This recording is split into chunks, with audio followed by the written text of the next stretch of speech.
Gurutzeaga ikastolako ikaslea gara. Eta gaur bizkotxoa esnegainarekin egingo dugu. Gu, Izaron, Ane, eta Inge gara. gurekin bizkotxoa nahi duzu egin? Osagaiak hauek dira. Hau arrautza, 200 gramo azukre eta 150 gramo olio. Vainilla, 200 gramo uruna eta 8 gramo legamia. Eta apaintzeko, marrubiak eta esnegaina.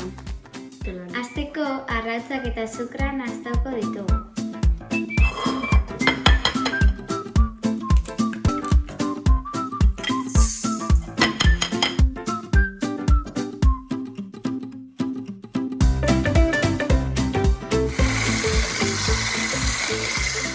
Orain, irina botako dugu.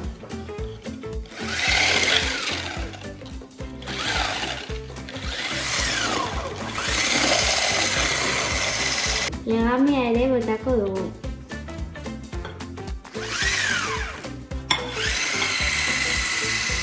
Azkenik, olioa ere nahastuko dugu.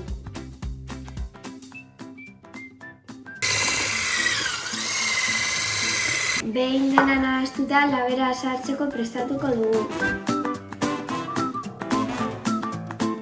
Labea 180 gradutara dagoenean bizkotxoa sartuko dugu.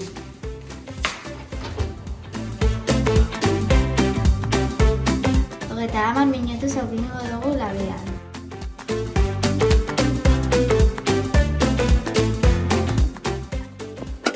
Bizkotxoa labetik aterata apainduko egingo dugu.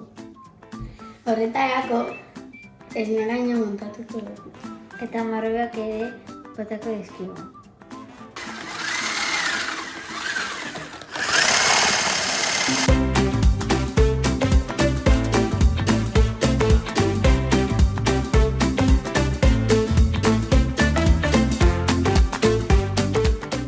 Hau izan da gure errezeta. Gozatu!